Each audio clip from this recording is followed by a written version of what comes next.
परिचय। इस समय गर्मियों की छुट्टियां हैं।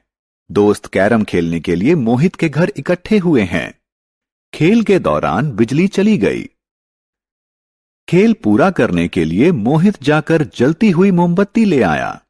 सभी ने जलती हुई मोमबत्ती देखी थी, लेकिन आज नाचती हुई ज्वाला काफी रोचकता से देख रहे थे। चर्चा करने के लिए ज्वाला एक रोचक विषय है। इस पाठ में हम ज्वाला और ईंधनों के बारे में चर्चा करेंगे। उद्देश्य। इस पाठ के अंत में आप निम्न करने में सक्षम हो जाएंगे। ज्वाला की संरचना की व्याख्या करना, ईंधन और ईंधन क्षमता को परिभाषित करना, ईंधन जलने के हानिकारक प्रभावों की व्याख्या करना। ज्वाला। जब हम लैंप की ज्वाला को देखते हैं, इसका रंग पीला होता है, लेकिन किचन स्टोव की ज्वाला नीली होती है। यह जानना रोचक है कि ज्वाला का रंग ऑक्सीजन की आपूर्ति पर निर्भर करता है। यदि ऑक्सीजन की आपूर्ति कम है, तो अपूर्ण दहन के कारण ज्वाला का रंग पीला दिखाई देगा, और यदि यह अधिक है, तो पूर्ण दहन के कारण ज्वाला का रंग नीला दिखाई देगा। क्या आप जानते हैं कि यह ज्वाला कैसे प्राप्त होती है? जब हम माचिस की तीली से मोमबत्ती जलाते हैं, तो जलती हुई माचिस की तीली की गर्मी मोम को पिघलाती है और वाष्पीकृत करती है, जो बाती के माध्यम से निकलती हुई ज्वाला का निर्माण करती है। इसी प्रकार जब लैंप जलाया जाता है, तो केरोसिन तेल बाती के माध्यम से निकलता है और ज्वाला का निर्माण करता है। मोमबत्ती की ज्वाला की संरचना। मोमबत्ती की ज्वाला को 3 भागों में विभाजित किया जा सकता है: भीतरी जोन, मध्यवर्ती जोन और बाहरी जोन। मोमबत्ती का जलना। आइए हम रोहन द्वारा किए जाने वाले क्रियाकलाप को देखें। वह कांच की एक प्लेट को चिमटों की सहायता से ज्वाला के चमकदार जोन में रखकर दिखा रहा है। कांच पर पड़े गोल काले धब्बे ज्वाला के चमकदार जोन में उपस्थित बिना जले हुए कार्बन के कणों के संकेत हैं। आइए अब हम दूसरे क्रियाकलाप को देखें। रोहन ने तांबे के एक पतले और लंबे तार को चिमटों की सहायता से ज्वाला के बाहरी जोन में रखा है। तार का यह भाग गर्म होकर लाल हो रहा है।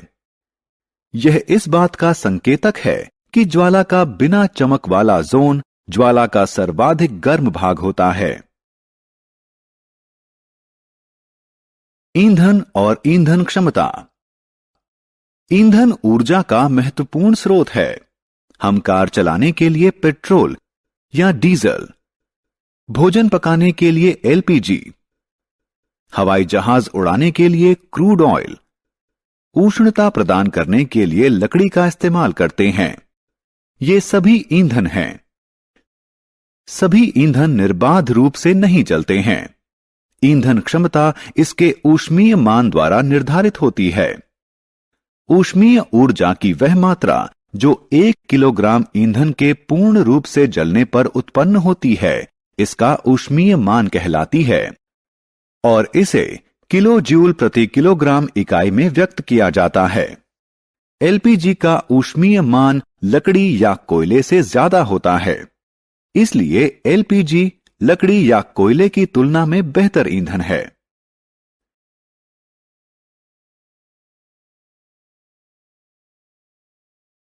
ईंधन जलने के हानिकारक प्रभाव। ईंधन महत्वपूर्ण है, लेकिन ईंधन की अत्यधिक खपत के कारण पर्यावरण पर हानिकारक प्रभाव पड़ते हैं। वाहनों और उद्योगों से उत्सर्जित होने वाले धुएं में बिना जले हुए कार्बन के कण होते हैं, जो वायु प्रदूषण का कारण हैं। यह सलाह दी जाती है कि जिस कमरे में कोयला जल रहा हो, वह कमरा बंद करके कभी ना सोएं, क्योंकि कम ऑक्सीजन के कारण कोयला पूर्ण रूप से नहीं जलेगा। इसके परिणाम स्वरूप जहरीली कार्बन मोनोऑक्साइड गैस अवमुक्त होगी, जिसके कारण उस कमरे में सोते हुए व्यक्ति की मृत्यु हो सकती है। ग्लोबल वार्मिंग और अम्ल वर्षा। हमें ग्लोबल वार्मिंग के प्रति जागरूक होना चाहिए। इसका प्रमुख कारण कार्बन डाइऑक्साइड है। कार्बन डाइऑक्साइड की बढ़ी हुई सांद्रता का कारण ईंधन की अत्यधिक खपत है। ग्लोबल वार्मिंग के कारण पृथ्वी के तापमान में वृद्धि होती है। इसके परिणाम स्वरूप ध्रुवीय ग्लेशियर पिघलकर समुद्र के जल स्तर में वृद्धि करेंगे। इसके कारण विश्व के निचले हिस्सों में बाढ़ आ जाएगी। वायु प्रदूषण का अन्य हानिकारक प्रभाव अम्ल वर्षा है।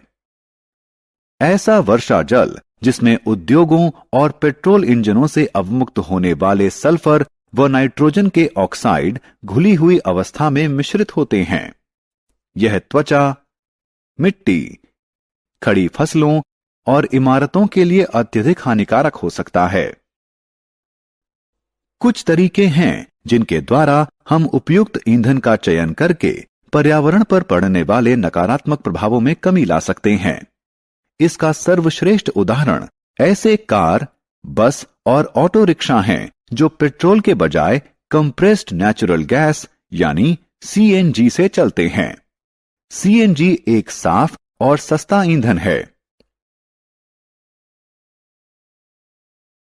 सारांश। आइए हमने जो कुछ सीखा है उसे संक्षेप में दोहराएं। ज्वाला के 3 भाग होते हैं: काला जोन, चमकदार जोन और बिना चमक वाला जोन। ईंधन के अपूर्ण दहन के कारण जहरीली कार्बन मोनोऑक्साइड गैस उत्पन्न होती है। वायु में कार्बन डाइऑक्साइड की सांद्रता बढ़ने के फलस्वरूप पृथ्वी के तापमान में वृद्धि होती है। अम्ल वर्षा में सल्फर और नाइट्रोजन के ऑक्साइड घुली हुई अवस्था में मिश्रित होते हैं।